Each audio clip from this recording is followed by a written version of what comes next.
प्यारे बच्चों, आज के इस वीडियो में बात करेंगे क्वथनांक उन्नयन और हिमांक अवनमन के न्यूमेरिकल के बारे में।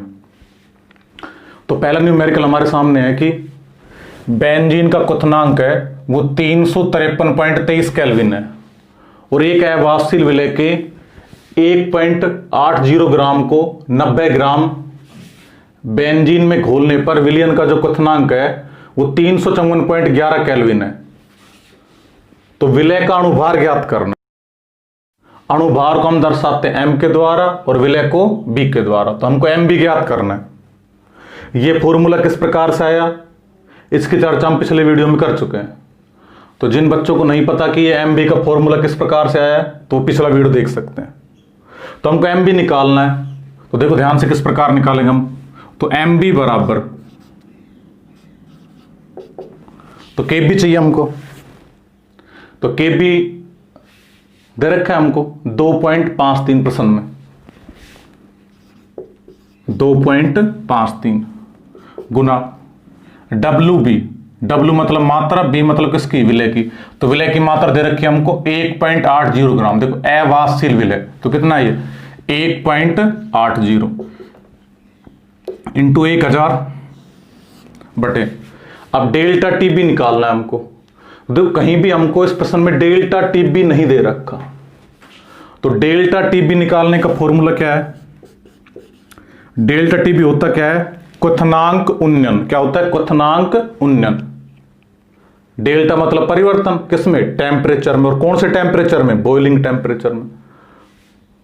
तो क्वथनांक उन्नयन हम कैसे निकालते हैं। तो जो विलयन का क्वथनांक है, ये विलयन का क्वथनांक, उसमें से विलायक के क्वथनांक को हम घटा देंगे। तो विलयन का क्वथनांक हम कितने दे रखा है 354.11 माइनस कितना कर देंगे, विलायक हमारा बेंजीन है, बेंजीन क्वथनांक 353.23। तो माइनस मैंने कर दिया 353.23 केल्विन। तो इसको घटाएंगे तो आ जाएगा 0.88 केल्विन। तो डेल्टा TB हमारा कैसे निकालने का तरीका, दोबारा सुन, कैसे निकालोगे। ये निकालने का तरीका होता है TB माइनस TB नोट। इसकी भी चर्चा हम पिछले वीडियो में कर चुके हैं कि जो हमारा विलयन का जो क्वथनांक है उसमें से अगर विलायक के क्वथनांक को हम घटा देंगे तो क्वथनांक में कितना परिवर्तन हुआ वो हमारा निकल आएगा। तो यहां रख देते हैं 0.88। उसके बाद देखते हैं, उसके बाद W है। W मतलब क्या है, मात्रा। A मतलब क्या, हमारा विलायक। तो विलायक की मात्रा कितनी है, बेंजीन हमारा विलायक, तो विलायक की मात्रा है 90 ग्राम। तो गुणा हम कितने से कर देंगे, 90 से। इसको जब आप सोल्व करोगे तो ये हमारा आ जाएगा 57.5 ग्राम पर मोल। सोल्व आप कर लेना इसको। तो इस प्रकार से बहुत आसानी से हम MB ज्ञात कर सकते हैं। और ये 1 से 2 नंबर का एग्जाम में प्रश्न आता है और बिल्कुल सिंपल प्रश्न होते हैं इस प्रकार का। नेक्स्ट प्रश्न देखते हैं। उसके बाद हमको दे रखा है कि 25.6 ग्राम सल्फर को 1000 ग्राम नेप्थलीन। तो नेप्थलीन हमारा विलायक हो गया, कितना 1000 ग्राम। 25.6 ग्राम सल्फर, सल्फर हमारा हो गया विलय। नेप्थलीन में घोलने पर हिमांक में जो अवनमन है वो 0.68 केल्विन पाया गया। तो सल्फर का अणु सूत्र ज्ञात कीजिए। क्या ज्ञात करना है, अणु सूत्र। अब इस फॉर्मूले में से कहीं भी अणु सूत्र नहीं निकल सकता, तो केवल इस फॉर्मूले द्वारा क्या निकल सकता है, अणुभार। तो पहले हम अणुभार निकाल लेते हैं।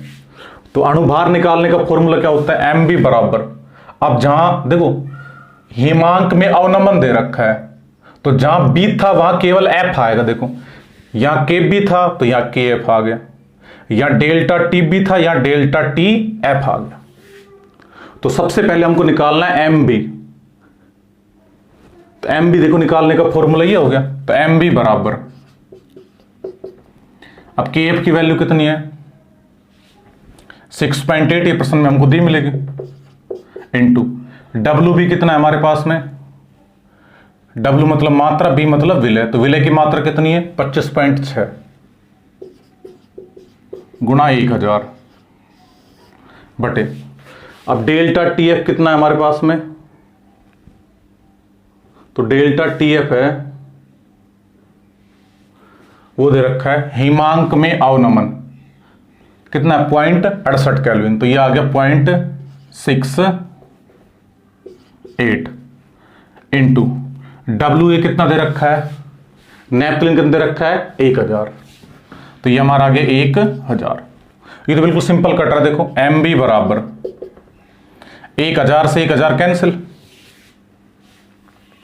उसके बाद देखो यहां ये 1 पॉइंट है, यहां ये 1 पॉइंट है, 2 पॉइंट से यहां नीचे वाला 2 कैंसिल हो जाएंगे, ये 68 है, इससे ये 68 कैंसिल, तो एम बी बराबर कितना आ जाएगा 256। तो यहां हमारा जो अणुभार है वो 256 आ गया। अब देखो ध्यान से, हमसे अणुभार नहीं पूछा गया है, हमसे सल्फर का अणुसूत्र पूछा गया है। अब यहां से जो बात है उनको ध्यानपूर्वक सुनना है हमको। तो हमारा ये अणुभार आया है और हमको निकालना है अणुसूत्र। तो किसी का भी जो अणुसूत्र है उसका जो भार है वो अणुभार के बराबर होता है। मान लेते हैं हम जल है, उसका अणुसूत्र क्या होता है H2O, पता चल गया हमको अणुसूत्र H2O है। तो H2O है, इसका अणुभार कितना होगा, ऑक्सीजन का 16 और ऑक्सीजन का परमाणु भार 16 और 2 हाइड्रोजन का 2, तो 2 + 16 बराबर आ गया 18। तो ये अगर हमारा 18 आया है तो सूत्र हमारा H2O होगा। इसका कहने का मतलब क्या है कि अणुभार है उससे हम अणुसूत्र निकाल सकते हैं। देखो कैसे निकालेंगे हम, तो हम मान लेते हैं जो हमारा सल्फर है उसका सूत्र है SX, यानी कि जो सल्फर है उसके X अणु आपस में जुड़े हुए, तो S गुणा X है, ये कितने के बराबर होगा 256 के बराबर होगा। अब सल्फर है, ये सल्फर, इसका परमाणु भार कितना होता है 32 होता है, तो ये 32 गुणा X बराबर कितने के 256 के। तो हमको निकालना क्या है, ये X, तो X बराबर क्या आ जाएगा, तो 32 इधर बटे में आ जाएगा, तो 256 बटे 32, तो यहां से हमारा क्या निकल जाएगा X, तो 256 32 का भाग 8 पर चला जाएगा। तो देखो अब सल्फर है, अब हमारी 8, तो फॉर्मूला क्या आ जाएगा S8, तो ये हमारा आ गया अणु सूत्र। तो बिल्कुल सिंपल तरीका, देखो दोबारा देख लेना, अणुभार आ गया, तो मान लेते हैं हमारे सल्फर है उसका जो अणु सूत्र है वो SX है, तो SX है ये 256 के बराबर होगा, इसके अणुभार के बराबर होगा। अब हम क्या निकालना क्या है X, तो X बराबर कितना आ गया 256 बटे 32 कहां से आया, जो सल्फर है इसको हम इसके बटे में ले जाएंगे यहां, तो सल्फर का परमाणु भार रख देंगे 32, तो हमारा आंसर आ जाएगा 8। तो यहां अणु सूत्र कितना आ गया हमारा S8। अब S8 है, इसे से गुणा करके देख लो आप, तो सल्फर का परमाणु भार कितना होता है 32 और गुणा कितने से करोगे 8 से, तो कितना आ जाएगा 256। तो बिल्कुल सही कर रहे हो आप इसको, देखो एम बी बराबर 256 ही था हमारा। तो अगर इस प्रकार के प्रश्न आए हमारे तो इनको हम बहुत आसानी से सोल्व कर सकते हैं। बाद नेक्स्ट प्रश्न हमारे सामने 45 ग्राम एथिलीन ग्लाइकोल जिसका फॉर्मूला होता है C2H6O2 को 600 ग्राम जल में घोला गया है, यानी कि जल हमारा हो गया विलायक और एथिलीन ग्लाइकोल हमारा हो गया विलय। तो 600 ग्राम जल में घोला गया है, विलयन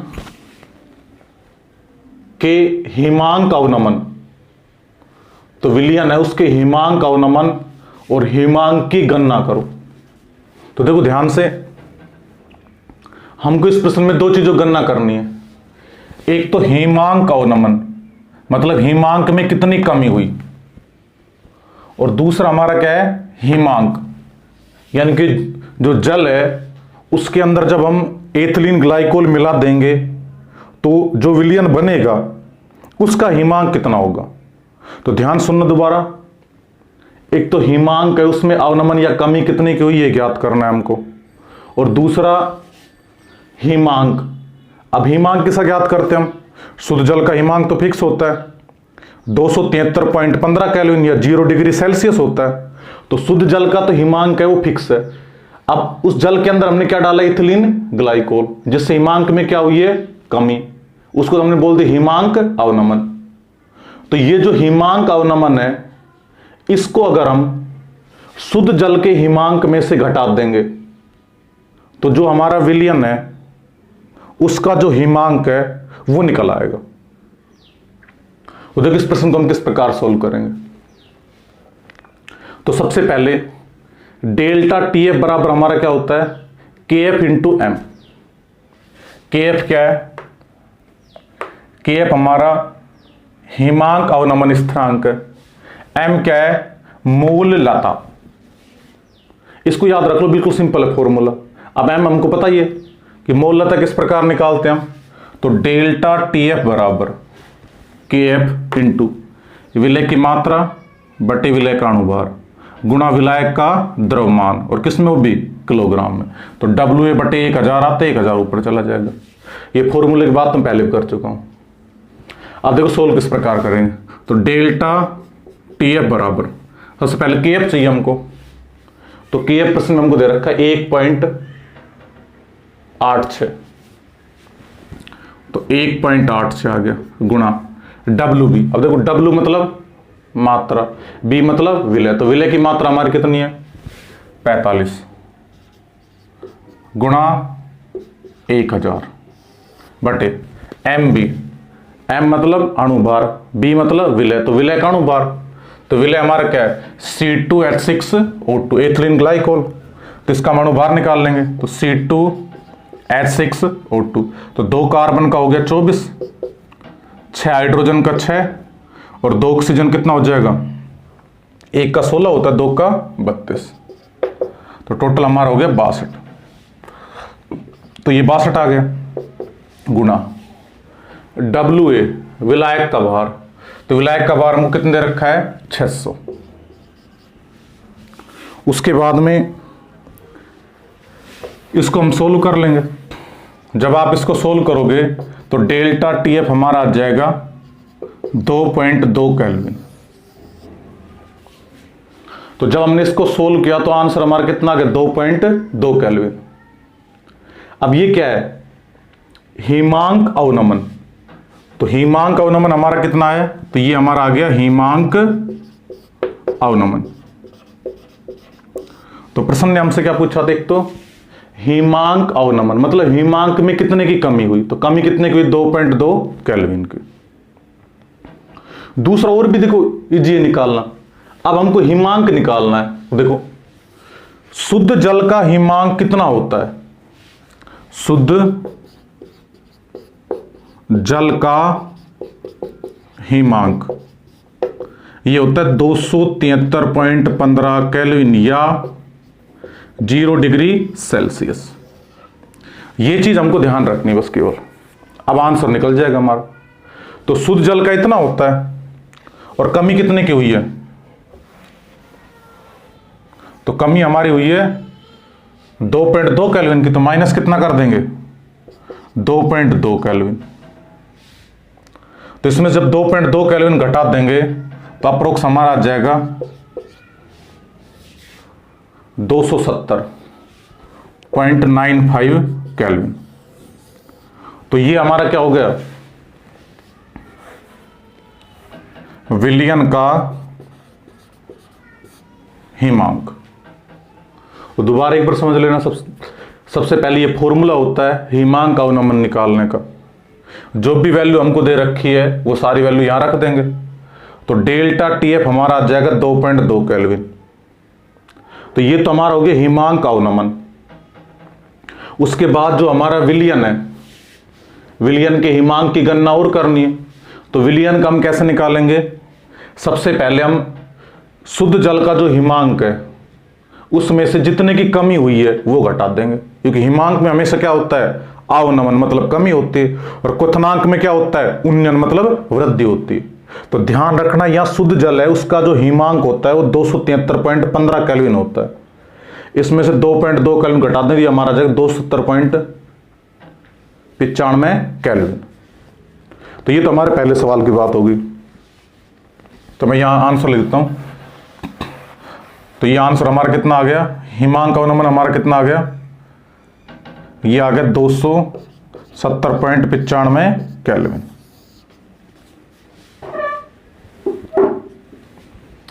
उसके बाद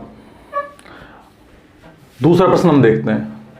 एक पात्र में 18 ग्राम ग्लूकोज को 1 किलोग्राम जल में घोला गया है। यह जल किस ताप पर उबलेगा तथा क्वथनांक में उन्नयन कितना होगा। तो देखो ध्यान से, जल कितने ताप पर उबलेगा। यह जल कौन सा, मतलब जिस जल में हमने ग्लूकोज मिलाया। तो जब जल के अंदर हम ग्लूकोज मिलाएंगे तो हमारा विलयन बन जाएगा। तो सीधी सी बात है, ये हमसे पूछ रहा है कि जो विलयन है हमारा वो कितने ताप पर उबलेगा, पहली चीज। और दूसरी, क्वथनांक में जो उन्नयन है वो कितना होगा। तो हमसे दो चीज पूछी गई है, एक तो जल किस ताप पर उबलेगा, मतलब जलीय विलयन है उसका क्वथनांक पूछा गया है। और दूसरा, क्वथनांक में कितने का उन्नयन होगा, मतलब डेल्टा टीबी पूछा गया। तो सबसे पहले हम डेल्टा टीबी निकालेंगे। तो डेल्टा टीबी बराबर होता है केबी इंटू एम। बस जहां एफ था वहां पर बी आएगा, बी मतलब बॉइलिंग टेम्परेचर होगी। तो डेल्टा टीबी बराबर, अब एम की वैल्यू हमने रख दी, फॉर्मूला आ जाएगा। बस अंतर केवल इतना है, जहां एफ था वहां पर बी आया केवल। अब मान रख देंगे। तो डेल्टा टीबी बराबर के बी का मान कितना दे रखा है प्रश्न में, 0.52 इंटू डब्ल्यू बी कितना दे रखा है हमको, डब्ल्यू मतलब मात्रा किसकी, बी मतलब विलय की। तो विलय हमारा ग्लूकोज से दे रखा है 18 ग्राम। तो 18 गुणा 1000 बटे एम बी कितना दे रखा है, एम मतलब क्या है, अणुभार किसका, बी मतलब विलय का। और विलय हमारा क्या है, ग्लूकोज। इसका फॉर्मूला होता है C6H12O6। आप निकाल लेना, इसका अणुभार आ जाएगा 180 गुणा डब्ल्यू ए मतलब विलायक का भार। तो विलायक कितने दे रखा है, 1 kg। इसको ग्राम में चेंज करेंगे तो 1000 ग्राम। अब इसको हम सोल्व कर लेंगे। तो डेल्टा टीबी बराबर, यहां पे दोनों कैंसिल हो ही गए। अब ये 18 है, इससे 180 है, ये 10 बार चला जाएगा। तो 0.52 में हम 10 का भाग लगाएंगे तो हमारा आ जाएगा 0.052 केल्विन। तो प्यारे बच्चों, ये तो हमारा आ गया क्वथनांक उन्नयन, क्वथनांक उन्नयन मतलब क्वथनांक में कितने की वृद्धि हुई। तो पहला तो हमसे इस प्रश्न पूछा गया था क्वथनांक में उन्नयन, तो वो हमारा आ गया 0.052 केल्विन। दूसरा हमसे पूछा था कि यह जल किस ताप पर उबलेगा, मतलब जल है उसमें जब हम ग्लूकोज मिला देंगे तो कितने ताप पर उबलेगा। तो जब जल के अंदर हम ग्लूकोज मिलाते हैं तो वो हमारा क्या बन जाता है, विलयन। तो विलयन के क्वथनांक हम किसके द्वारा दर्शाते हैं, टीबी के द्वारा। तो विलयन के क्वथनांक को दर्शाते हैं हम टीबी के द्वारा। तो विलयन का क्वथनांक, तो टीबी हो गई हमारा। अब टीबी हम कैसे निकाल सकते हैं, तो क्वथनांक में क्या होता है, उन्नयन मतलब वृद्धि होती है। तो शुद्ध जल का क्वथनांक है वो क्या होता है, टीबी नोट। अगर इसमें हम क्वथनांक उन्नयन को जोड़ दें तो विलयन का क्वथनांक निकल जाएगा हमारा। देखो ध्यान सुनना दोबारा, टीबी नोट शुद्ध जल का क्वथनांक, ये हमको पता होता है। शुद्ध जल है वो 373.15 केल्विन पर उबलता है। और इसमें हम क्या जोड़ना है, क्वथनांक उन्नयन, मतलब जब हम ग्लूकोज मिलाएंगे तो कितना क्वथनांक बढ़ जाएगा। तो पहले कितना था और ग्लूकोज मिलाने पर कितना बढ़ा, अगर इन दोनों को हम जोड़ देंगे तो विलयन का क्वथनांक आ जाएगा। तो टीबी नोट शुद्ध जल का क्वथनांक, डेल्टा टीबी क्वथनांक उन्नयन, तो डेल्टा टीबी। तो हमने 373.15 केल्विन है, इसमें जोड़ दिया 0.052 केल्विन, और जब हम इसको जोड़ेंगे तो हमारा क्या निकल के आ जाएगा, विलयन का क्वथनांक। तो इस प्रकार हमारा निकल के आ जाएगा विलयन का क्वथनांक। तो ये हमारा आ जाएगा अप्रोक्स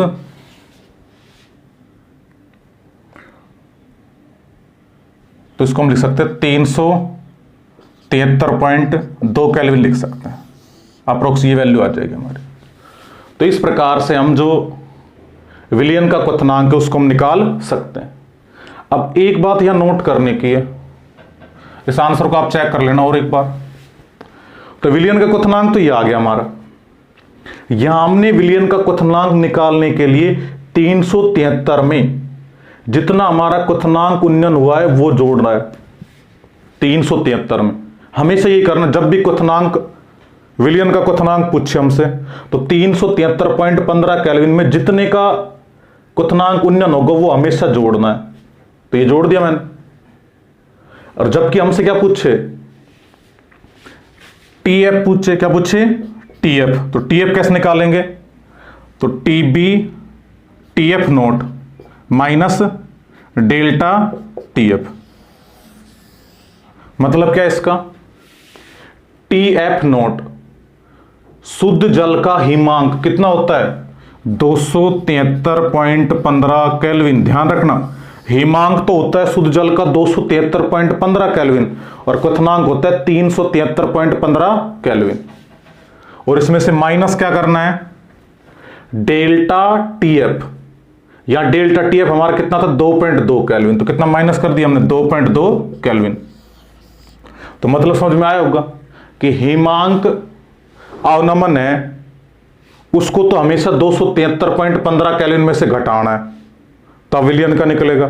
और इसमें हमेशा 373.15 केल्विन इसमें जोड़ना है, तब जाके हमारा जो विलयन का क्वथनांक है वो निकलेगा। अब इसका एक बार आप स्क्रीनशॉट ले लो।